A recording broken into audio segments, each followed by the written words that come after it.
So is Turkey right now, they're experiencing hyperinflation? Yeah. And is that due to, because here's my thing. If they're going to print the money, then why are they also then taxing? This is the Mooncast.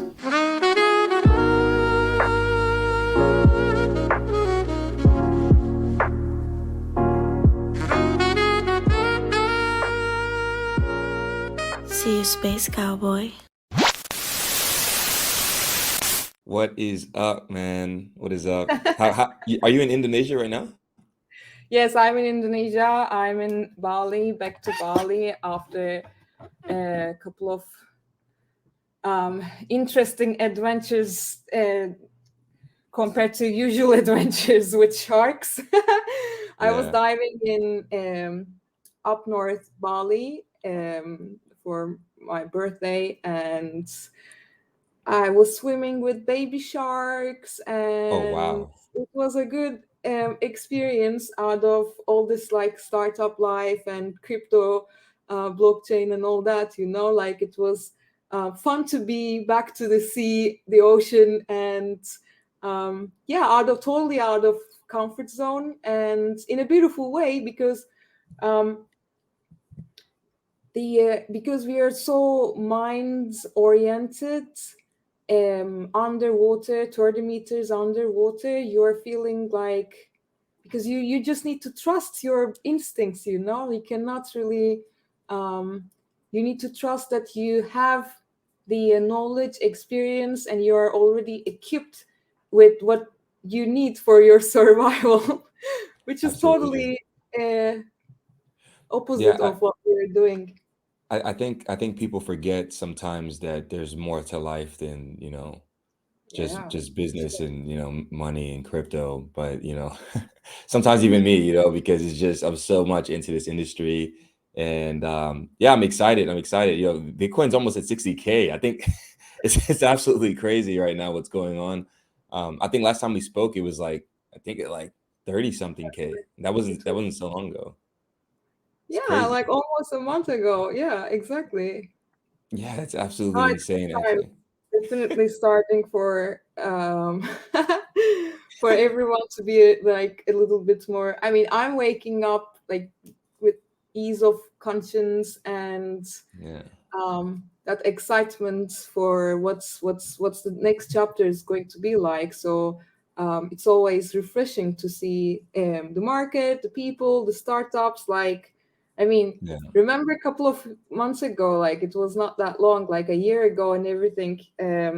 People were like, "Oh, is crypto dead?" Like, which happens every year, but Yeah. now it's coming back. Like, whenever you say like, "Oh, Web3" and everything, like the Mhm. usual people, like the non-crypto people's reaction was like, "Oh, that's too 2021. That's anymore."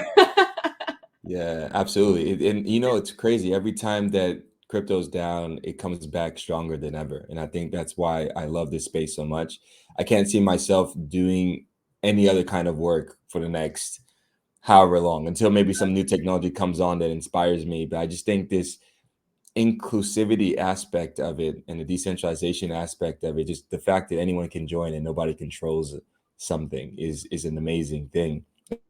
And actually, I've been really preaching the gospel about capitalism as of late, because I don't know what you think about this theory, but I actually think that capitalism was designed to make everything cheaper. And let me explain what I mean. So if I have a business and I'm able to then extract value from others and exchange that for goods and services, and then someone else sees that, oh, my business is working and I'm extracting value, then they're going to start a business maybe with a slight nuance, and another person will start a business with a slight nuance. And if there's a supply cap on the amount of money or whatever that medium of exchange is that's being exchanged for the good and service, then effectively you're going to have more supply of business, and you're going to have a limited cap on the amount of value that people can exchange for. So then the prices actually should decrease because of competitive pricing. But I don't know what you think about this theory.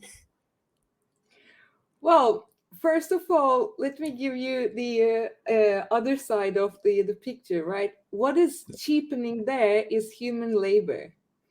Until the Industrial Revolution, it was the actual human labor in the agricultural field, and it was like blood, sweat, tears, right? And after the Industrial Revolution, we had an immense power to scale the productivity, basically, which is good. But then we needed to create the demand for this level of production, and then it started the turning the other non-capitalistic societies into markets, basically. So each time you have this level of production, you will need to also create the market, the buyers, basically, and because you have like cheap and abundance of the product, but not everyone is like necessarily going to buy it because it's cheap. Yeah. And then when this was happening on the normal like goods and commodities market, something like with the digital age, something else happens, like when the like corporations and like the executive suites, when this market emerged, the human capital, the resources actually turned into like from labor to mental processing power, basically, like all these like marketing, işte, data technologies, market research, and like other technologies turned the actual resources we are using more and more cheaper, was our capacity to process information. So then it was like our time that was getting like cheaper and cheaper and cheaper, and that's basically cheapening of like the essence of life for many, basically. Yeah. With the technologies, like especially the connectivity related technologies like telecommunication, and also to a certain degree Web2 apps like the TikToks, Instagram, and everything, there came this like extraordinary amount of wealth accumulation, and that Yeah. could happen like just in a couple of days, and that Yeah. created like so much confusion. And crypto is something that contributed to that as well. And that's why sometimes most of the people are having this confusion, outside of crypto. It's like, well, I mean, crypto scams, like there, yeah, I mean, crypto is a tool to scale a lot of things, Yeah. including scams too. So before you had to go door to door, and you had to actually like scam people looking into their eyes. Shaking their hand. Yeah, exactly.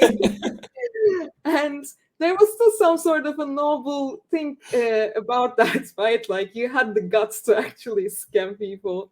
But when it was like just as easy as to like launch a website, it's like you don't need to put a face. And that's why now it's like one of my topic, because like I'm always talking about the core blockchain notions, the ideologies, and like the values behind the crypto and blockchain. But just because like what we experienced the last couple of months in my community and the business surrounding, basically, what happened, I kind of realized that there's so many, like we are talking about so much of these concepts, like everyone's like super about decentralization and all that, Yeah. or censorship free. Like, I mean, we are like, oh, Ethereum is not like that, Bitcoin is the best, and all these heated debates. Yeah. It's very hard to embed in our lives, actually, because we're talking about distribution of power, and that means like it implies that actually we should be able to give that power away. Yeah.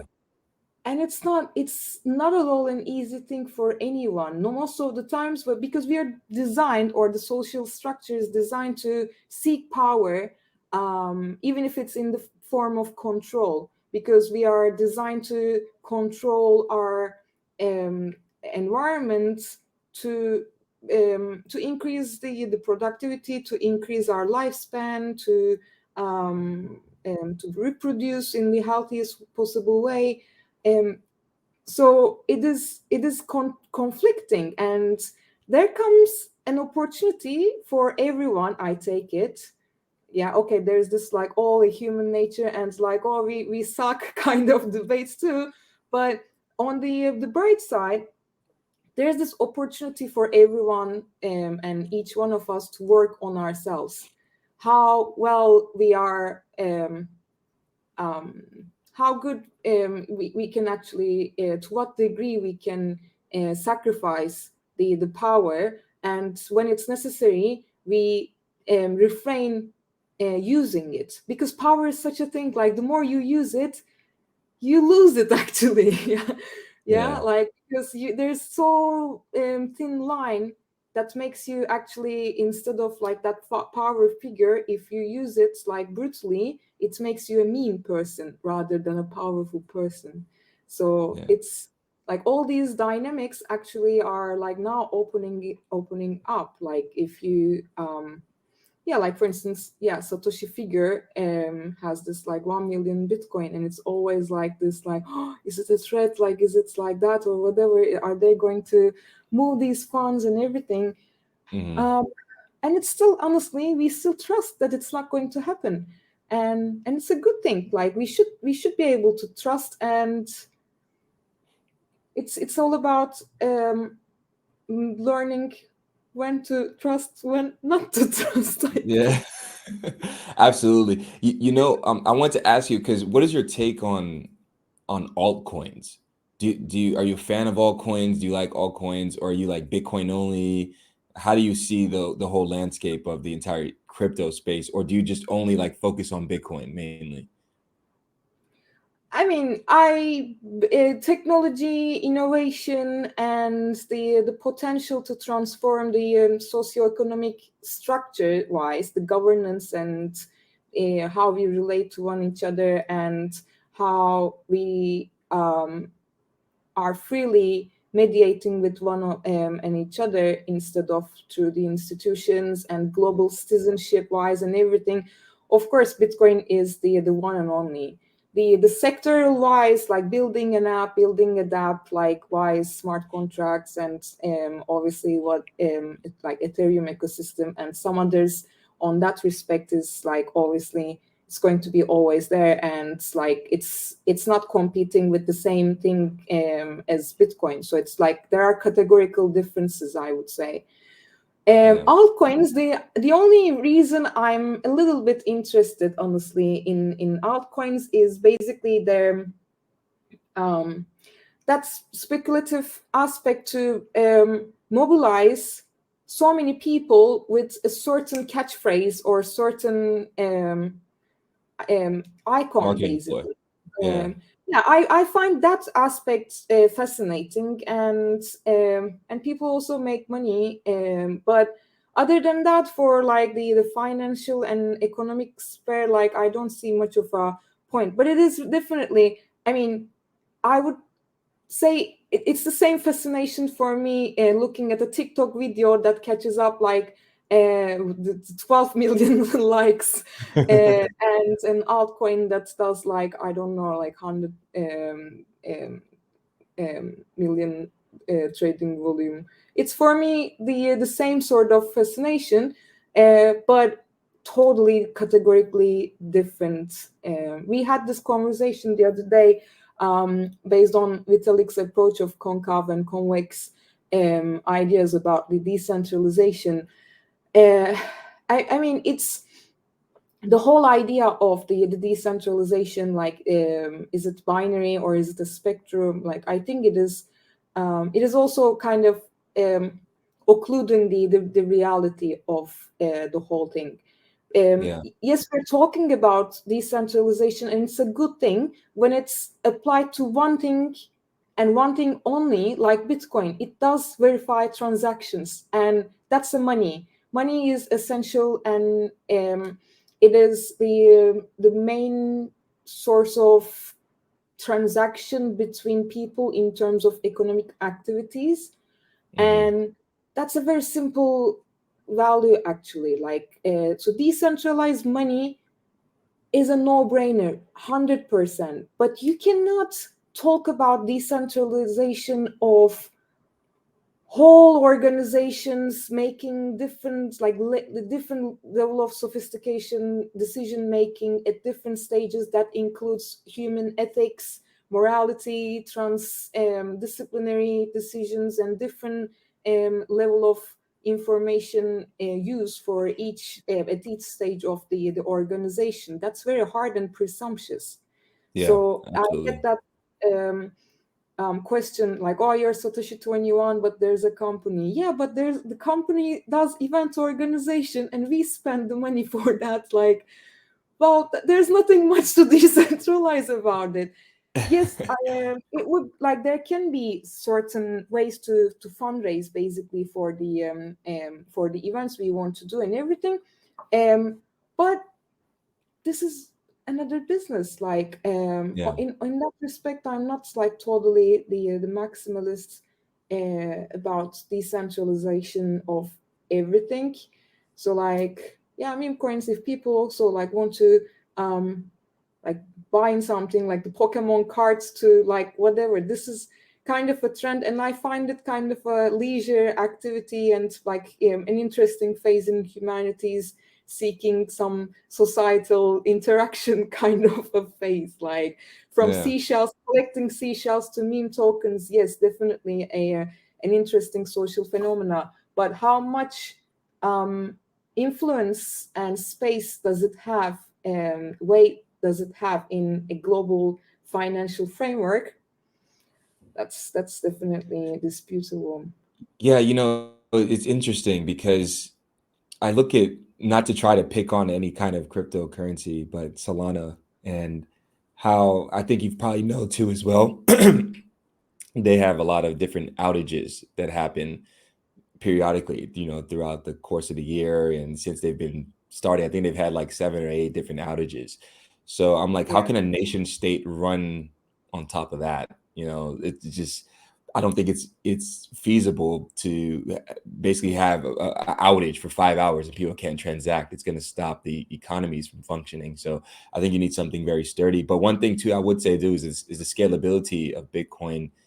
I know there's Lightning Network. I know they're coming out with layer 2 solutions, but they are a bit more centralized because there's a little bit of a trade-off, especially with the Lightning node, because you have to rent somebody else's node, or you need to be able to be technically savvy enough to build your own node. So that comes with its own counterparty risk too as well. And yeah, I don't know what your take is on how you see the scalability aspect of Bitcoin becoming that global sort of transactional layer, for the entire world. And if it does become that, how scalable can it be at layer 1? And if people do have to use layer 2, do you see issues with that because of the decentralization ethos? Yeah, I mean, there are definitely better infrastructures for scaling the totality of financial interactions in the global level, compared to Solana as well as Bitcoin. Especially I mean, corporations level. Yeah, Bitcoin is hard. Like, that's why it's a peer-to-peer. I don't think it was designed thinking about, like, corporations and corporate, or, like, intergovernmental funds moving for, like, Bitcoin was not designed for that. I always think that's, like, it's always because it's an innovative space, right? Like, we need to innovate based on the use cases. So ideally, like, and that's the beauty of the whole processes. And to a certain degree, the centralized, like, the beauty of centralized exchanges also is there a little bit. Whenever you want to use that, like, super fast settlements, you use Solana. Whenever you want to, like, I don't know, do whatever you want to do, you use Bitcoin. So it's kind of like specific use cases requires different settlement. I don't think we should be kind of like a national currency kind of idea seeking for like which one is the absolute best kind of an idea. I think for what you are talking about, for that level of scalability to do everything on one chain, and that allows us moving large amount of sums with like the largest level of number of transactions at a time, and the speed of light, and also never cease to operate kind of chain that doesn't really exist yet. So we need to just make sure that like what we are expecting from any chain, any cryptocurrency is limited to its capacities, and then we do some other things. Like, of course, some promises for Bitcoin, it's unique to its aspects, like, but it is essentially a peer-to-peer, and it's designed actually not even an asset, like kind of like a monetary peer-to-peer transaction is basically the essence of it. It's not about like you paying your mortgage and also like doing like all your lendings in Bitcoin and everything. Like it is, but yeah, I mean, eventually it's going to definitely come to that point, and that's why I always think about like all this innovation. We need to come up from we need to start looking at the real use cases and try to define what's the pain point there. Like what we are looking is like looking at the Solana ecosystem and trying to understand like, okay, what's wrong with this, or this is like there's a lot of times it's not working, and it's kind of like the not even the news anymore. But we should also go look at what people are doing with money, with Swift, with banking things. Like if you try to move funds, especially from Europe to, let's say, Indonesia, more than $100,000, more than $50,000, like they usually take your money for a couple of weeks. Like you don't know where is your money for that couple of weeks. Actually, it's even worse I in the don't know States. like if they are trading with that money, and like probably they're making tons of money when you are doing like basically you are trying to move some funds, and I'm not talking about $100 million. It's above the range of like a couple of $100,000. It's basically like banking system, Swift, like these are like, I mean, it's still so problematic to use these things. And also like if you're trying to queue some payments, like banks are still like very hard to also to do those things like in many countries. So I think to be inspired for what's next for crypto and blockchain infrastructure, basically, we really need to focus on what are we doing on a day-to-day basis, and what doesn't work in what way. Yeah, absolutely. And you mentioned about that. I'll tell you a funny story because I'm currently here in Bulgaria now, and just to send 5K was a problem for my bank, from my US bank, which is Oh, absolutely Europe, crazy. Europe is like, oh my God, it's very hard now with the new regulations. Like you cannot cash out or pay anything with like more than $3,000. And Yeah. it's like each time they want to actually go cashless system. Yes. Also, this was a debate, which is I find cash like that's why it's like a electronic cash system Bitcoin like talks about, but it's you still need to be physically there to bring some cash. Yeah.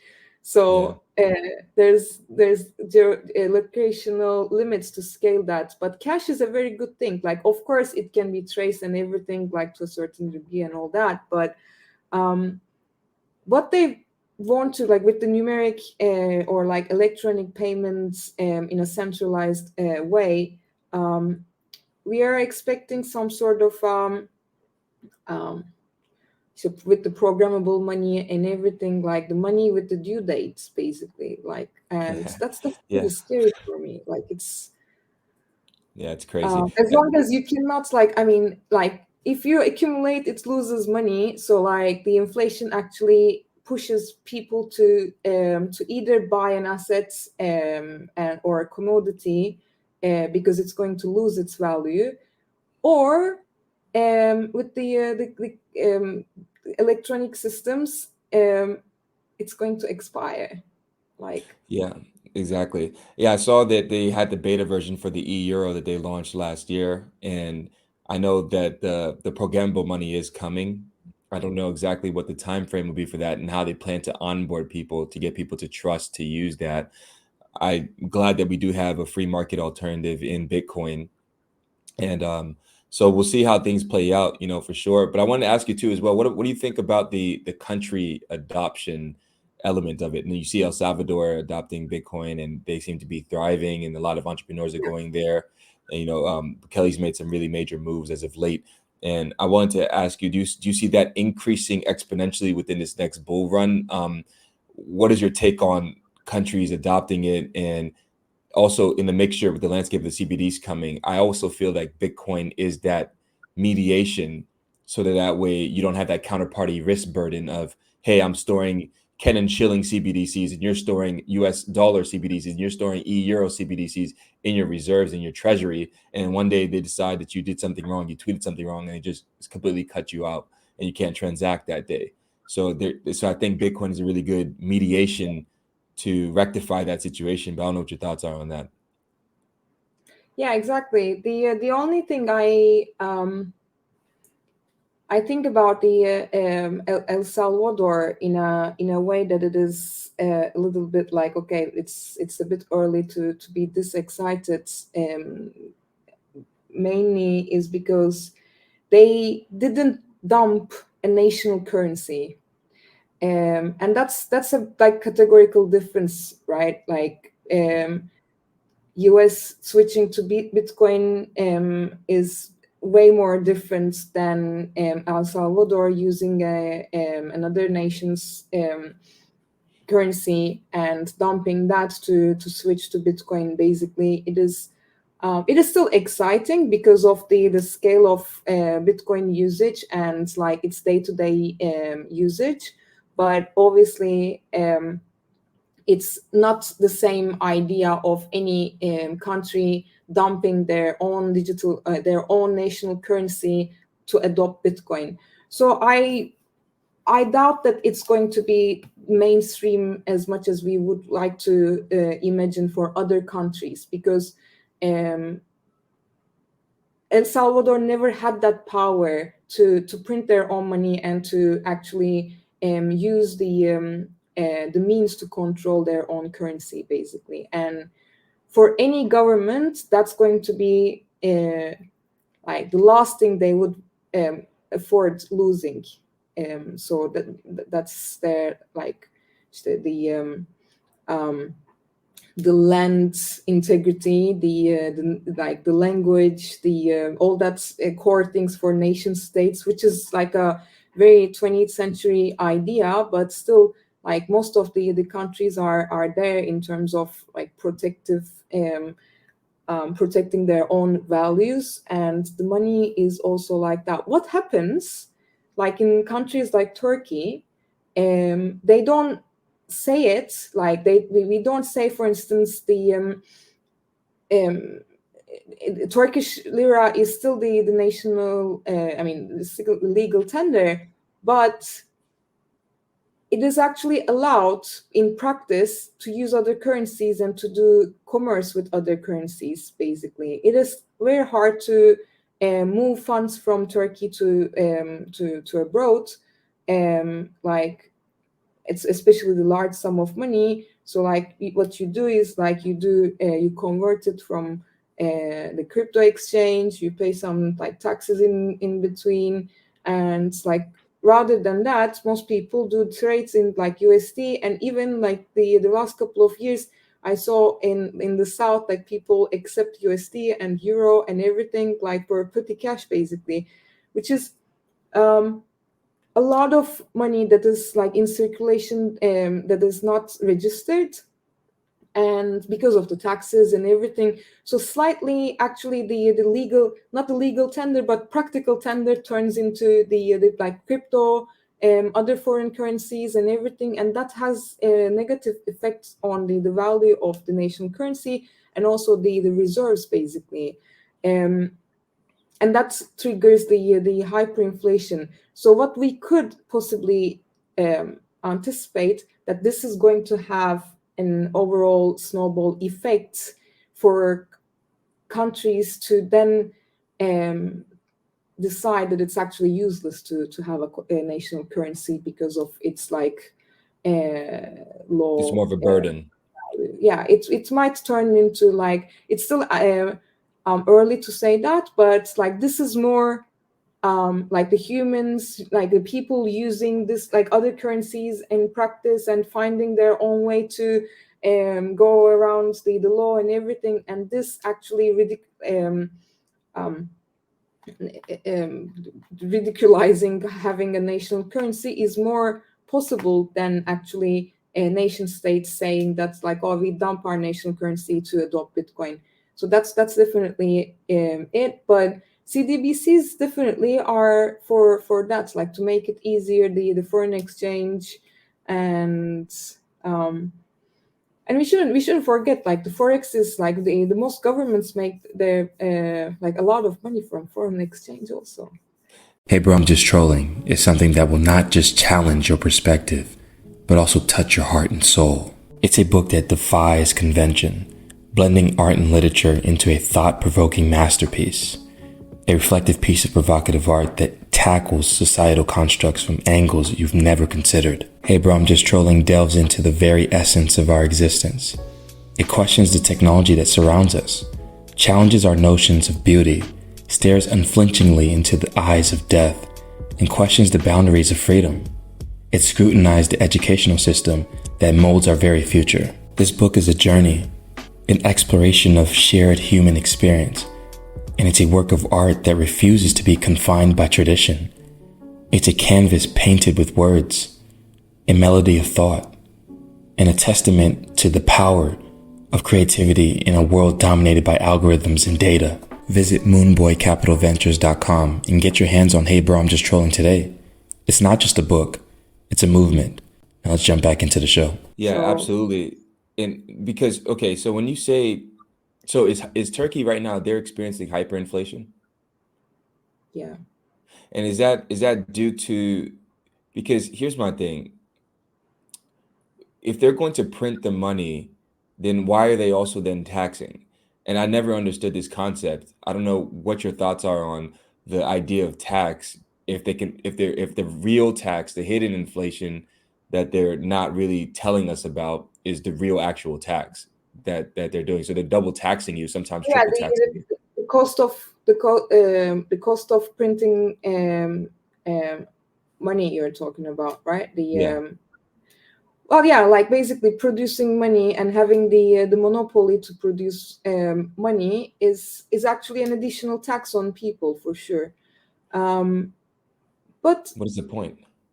tax, like tax itself is the business model of governments basically. Like it's just like before the hyperinflation, what's happened, because it's a corrupted government basically in Turkey. That's exactly what's happening.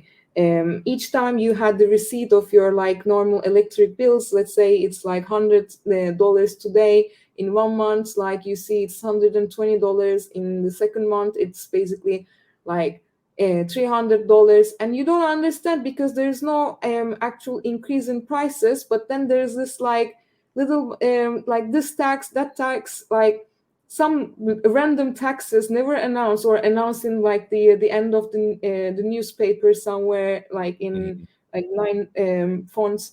It's that's how basically they can legally like take money from the people.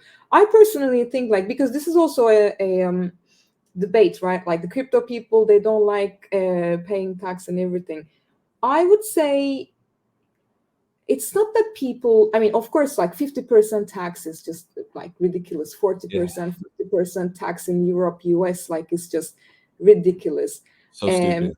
I understand and I agree that it should be also correlated with the income for sure, because like it is it gets to the accumulation. So from a way more sociological like socialist standpoint, the wealth accumulation is not the best thing for the common good, obviously, because like there comes a moment where some amount of money is just pure luxury, right? But for crypto, I would say it's not that I would be against tax in that respect. Like what I'm against is that we don't know what is it used for, basically. Is it buying Exactly. the third car of the president's son? Or like are we actually making roads and like using for the welfare of the whole country, and like I don't know, goes to some shelters or like whatever, basically for domestic violence. Like there are so many issues that's like civil initiative is always fighting against and trying to find solution to end human suffering, and you're paying like shitloads of tax and you don't even know where it goes, basically. And most of the time it goes to the armistice and the warfare, basically. It's and they don't even need they don't even feel the need to actually justify their reasons to start those fights most of the time. So so yeah, that's I think the ridiculous aspect of tax. Like blockchain obviously provides some sort of a solution with its transparency to a certain degree. Like ideally, if there was no like, and I would say honestly for the CDBCs, the most like the only issue with the CDBCs is that it's like central bank, like that belongs to the nation state. Maybe if it was a supranational bank digital currency, that would be like EU's previous dreams that's actually failed, but that would be maybe a way, so we can actually like use there would be a treasury and everything, some kind of a utopia for for the economy of the world.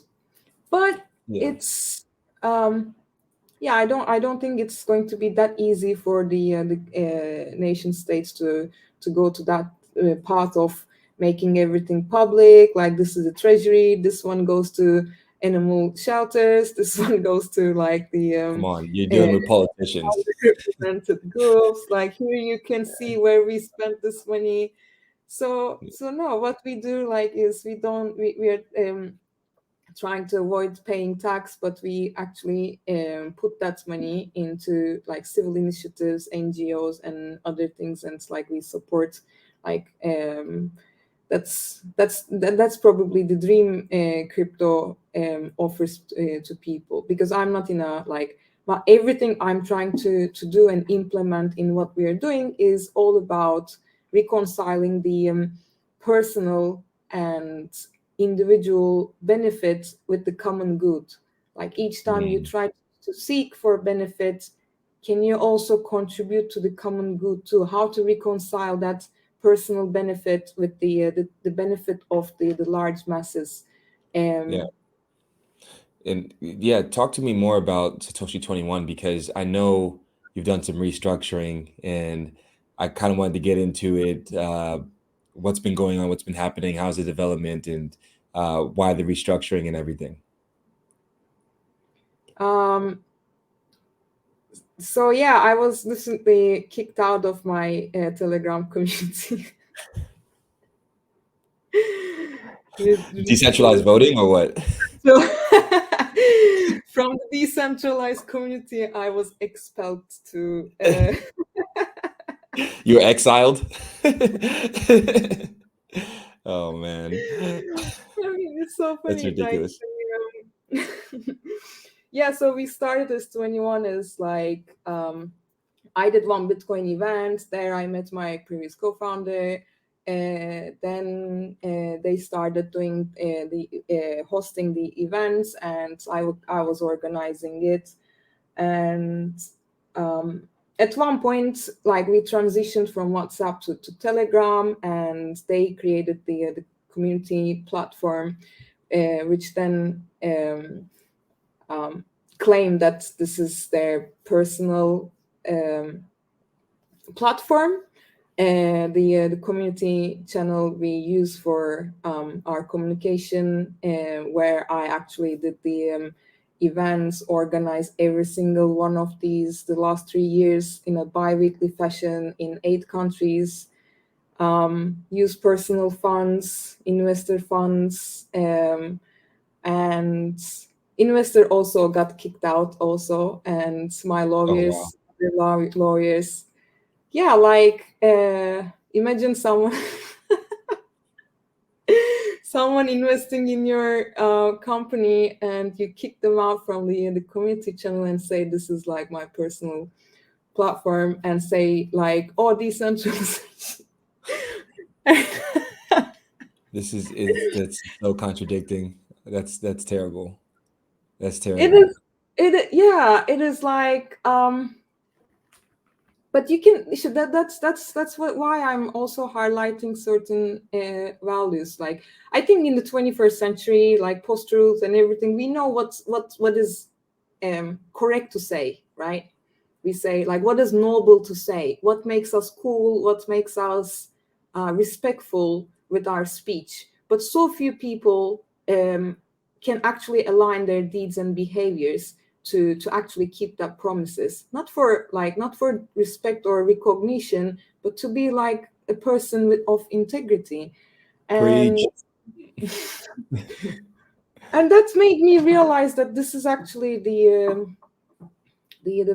that's the powerful stance. And what was important for me, because I mean, it's ridiculous to say, but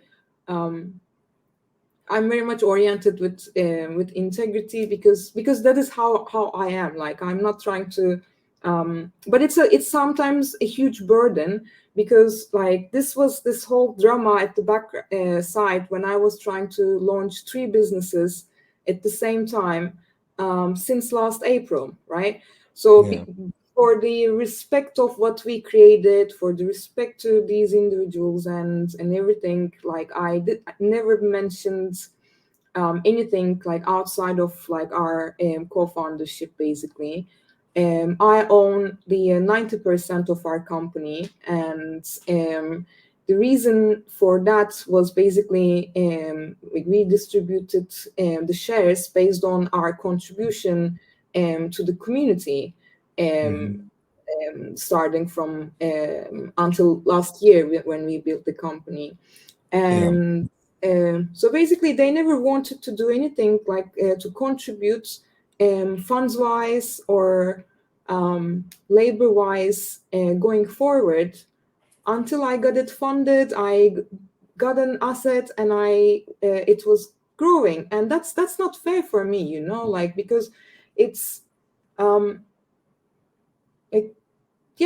there's not much of thing to say. Like, the only thing I would expect, basically, like, I mean, I'm doing all the work, I'm bringing all these people, like putting my reputation and credibility, like building all these connections. I built the community like literally and one by one, visiting the conferences, building these connections. It's not that we just put an online link over there and it's 21 community. Like, these are all my personal connections. And exactly. And you didn't launch an NFT to do this, you know. Yeah, it was not really like, oh, like that's that mascot or everything. Like, it was like people like coming and seeing the value that I wanted to create. And of course they have their own expertise, experience, and contributed to the chats in the community. But business wise, well, I mean, it was me, and it's not that this like 90% of the whole thing like suddenly was given to me or like downloaded. This is what we agreed based on our contribution, Yeah. and suddenly like when there's this like change in behavior, which is very hard to understand for me to up like until this moment. But that's why I was respecting, like, because everyone can go through difficult times, can go through like some dark periods and everything. And I lingered it like a little bit too much that then I had to. And because of that like nostalgic and respect thing, but eventually when it came to a point where it block for me to honor the promises I made to the employees, to the investors, to the other people, and I cannot, like, I'm not going to, just because I'm a good friend for you, I'm not going to fail my promises to people who put their like reputation, their money, their work, their labor, and who's been there at each and every stage, because most of the people see that bright side, like, yeah, growing community and everything, but nobody sees like what I've been going through on the background, like what kind of difficulties each time I'm like negotiating with the landowner of the place we got, like going through like all sorts of adversity and everything. And I'm not a person who would just like go and like I did go through all this together. And ownership, like foundership, if you're talking about real foundership, it's not only getting all the points and kudos, because they think like I'm getting like all the kudos and everything, and I'm like, well, why don't you come and like I'm happy to share the like all the kudos and all the success, which is like the title gives everyone that, like I'm not like I was not the only carrier of that. But why don't you come and share the dark side of this responsibility also? Like, why don't you go through the difficulty of having that foundership and having stakes and like all the difficulties of managing the teams and trying to keep the promises, like working in a foreign country, dealing with all sorts of regulations, building our ways and maintaining like nice and respectful relationship, and dealing with every single issue that comes out of the community, because community is almost like a huge corporation. Everyone has their own issues with each other, with themselves, with us, with like, so like it's a lot of work on in that respect. It's not about like what content we are putting it out there in the chat, because we know a lot, like it is beyond that. And so it was really important for me to like to say when it was out there finally, say that I did everything that I could, because and it looked, I think it looked a little bit like I'm refrained, I'm scared to make it public and everything, and there's truth a little bit in it, because I thought like, I mean, I still think like no one think that it's like, oh, there's this bad party. Everyone who's rational would think like, well, there are two sides of the stories probably and everything. So that was the reason for me to make sure that I did everything. Like if I reach out to them to sort our problems internally many times until it was not responsive. I didn't tell anyone like from our like immediate circles, respecting the privacy of the co-foundership, although this was utterly stressful for me to deal with these like almost like aggressive environment all the time. And so I had to deal with it. I thought like, this is like, I made a decision, and it's my garbage, like I need to take it out, but when the legal mediation started, we asked multiple times through my lawyers for adding me and other 40 people back to the community. And we didn't even I didn't want to lose it, basically, because it's my efforts, my community, most of it, like my friends, every single post that was pinned is mine. And of course, it was not my first desire to like separate the communities, no matter how much support I was going to get. But when it eventually when I saw eventually after another 2 months of like this mediation and everything, and even their lawyers being speechless about what they actually want. Like if we could actually determine what they want, we would like negotiate, give or whatever, or like come to a conclusion. But because it was like after 2 months of like mediation, almost, it was still like to the place of nothingness, and I had to eventually like go on my way, because I have the business, I have the people, I have the community. And when I talked to a couple of people after I got kicked out of the community, first I got restricted my admin rights, and then cheering for decentralization and using the only power you have over people instead of talking through things, it's a little bit of a disappointment for me. But eventually, what I had to do, like I spent days and days and nights of that dark night of the soul, like I had to like look at myself, like what I built, what I want, like what kind of a leader or a person, an entrepreneur, a CEO, an individual, a co-founder, a daughter, like what kind of an individual I want to be. Because like that's when you realize who you truly are, and what sort, like that there comes a choice of like what sort of a human being you want to be when things are really hard. And I knew, because you either become everything you are against, because it's easy to reciprocate, it's easy to like fight back, it's easy to like use the same mean evil means to like gain power. But it's not easy when there are people who say like, Mel, it's you, S21 is you, we followed you, whatever you do we'll follow you, like you are the heart of it, have confidence, and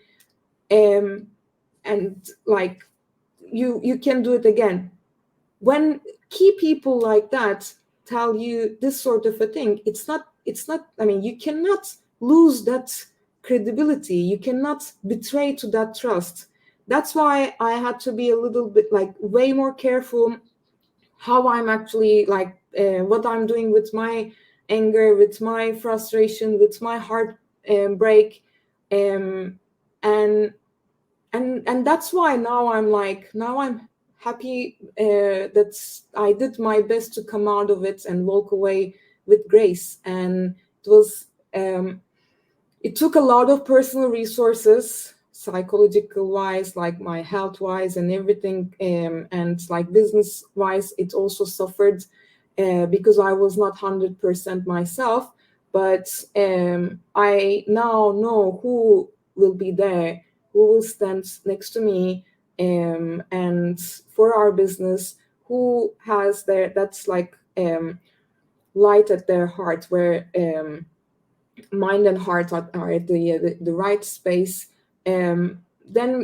Then now we can build stuff with those people, and better and stronger. So because also I also realized like what I built in years was not just a Telegram community, it was like a true connection with a lot of aspects, and with the people who would remind me my values, even if I'm like kind of like lost, like I don't know what to do. Mel, you are this kind of a person. That's what like don't be afraid, or don't fed up. Like that's gives me so much power, so much um, inspiration to have those people, and that's how we continue, and that's why it transformed me. Now I'm much more confident. No one, like, honestly, sometimes even the lawyers, they're just supposed to get paid to, like, basically do whatever you want. And after spending 6 weeks with me, they were like, even if I'm like, oh, okay, let's do this now, like, finally, I'm whatever, they're like, now we know you. Tomorrow you're gonna, like, comment, like, you're gonna, like, make sure like we do it, like, even if it's, you concentrate on your business, we know that's, like, in your heart, like, you don't want this. And then I'm like, well, like, you're not oh, okay, yeah, you're right, they know me, like, after 6 weeks, like, they know my values more than me. And I'm proud of having those individuals, having attracted those individuals, having accumulated those individuals around me, who would remind my values, who would, instead of taking the money, instead of just, like, following the drama or whatever, telling me and reminding me who I am, even if I couldn't see it, like, at that moment sometimes, like, and that's, like, Yeah. more than everything I can hope for, honestly. Where's the community at now, the sentiment, and what do you plan to do strategically to take the direction of the community? Well, now we're going to concentrate on, like, the actual, like, the builders, the founders. Like, it was a little bit turning into too much conversations and chats and everything, which I care about a lot. Like, but now it's going to be the actual, like, startups, towards the incubator accelerator path, basically, and with our Web3 incubator accelerator programs, we are basically going to be focusing on the startup ecosystem in Indonesia and in Southeast Asia. And hopefully we can scale it to international scales up to that. And for, I mean, in terms of business, in terms of the connections, government entities, mentors, like, we have a really good, like, connection, and we have partnership with our local incubator, and we will announce way bigger news on the business side. So the focus is basically going to be the business side from now on, the startups, innovation, and like, providing job opportunities to people, upskilling the talents and the existing businesses, and going on with the key people, rather than chatting and all that. We're a little bit with Core Hub Bali, we're a little bit more also, like, lifestyle, culture, also entertainment focused, and because we want to design a lifestyle for the entrepreneurs, for the Web3 contributors, but always checking up if our hearts is in the right place, because I believe the impactful tech is ideological. It needs to make some changes, rather than just, like, finding a job in Google. If you're going on the entrepreneurial path, which is, like, a hell lot of work, if you think about it, in, like, it tests you psychologically at every stage. Yeah. And that's the beauty of it. But if we're talking about that, we really need to make sure we also build that toolbox alongside with the technical funding and all that. So hopefully we will successfully activate each node in the community, instead of, like, just, like, accumulating some people, some users. Now we are not about the quantity. Now we are going to focus on the quality and the synergy between the interaction of each party. Yeah, it's truly amazing to see how you were able to bounce back and restructure and continue to truck on. I think for me, you're truly inspiration for anyone that's listening to this, especially as a woman, you know, because it's harder, I feel like, to achieve the things that you've been able to achieve. And I hope I don't try to I don't want to single you out and just say, oh, because you're a woman, but it really is. I think like you're really, really inspiration. You know, I think for anybody listening out there, and I'm so happy to have you on and be a supporter of, you know, your community. And I also want to ask you, how can we help? How can people that are listening be a part of the community? How can they be a part of the accelerator, the incubator? How can they contribute to Satoshi 21? Thank you so much for your kind words, and you've been also a great support the whole time, and giving me the second time this beautiful space also among all the beautiful valuable participants. The what inspired me a lot, like I studied years and years of philosophy before I become an entrepreneur, and I think that helps a lot to build a resilience. Like I'm tough, but also trying to make sure like what is the right thing to do each time also helps your mission, despite the adversaries, whatever is it. So now for S21 community, basically S21 Bali accounts on Twitter, on our websites, people can join the community like for a little more while. I think is going to be online while we are recovering. And then we are going to do the Core Hub Bali in Bali, like anyone can visit.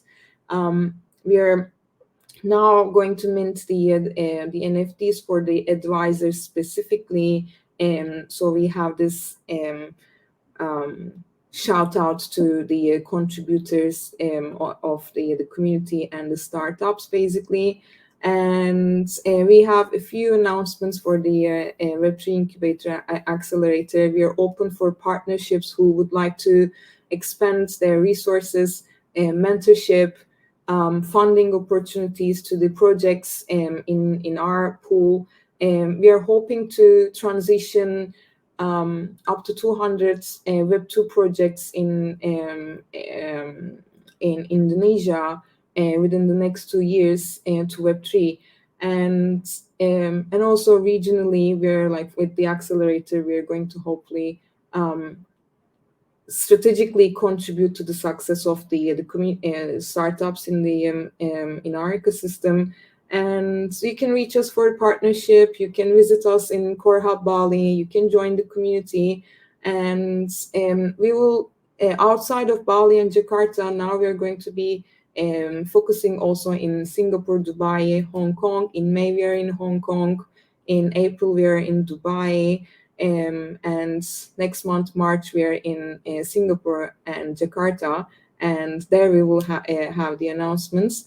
And other than that, yeah, you can just follow, interact, like chat in the group, and yeah, basically share your experience, your knowledge, and yeah, say hi once a while. Awesome. Melissa, I appreciate you again for coming on. Thank you. You, like I said, truly inspiration. And we definitely got to do this again another time for the third time Oh, again to see updates. I would be happy to do it. We should do it regularly.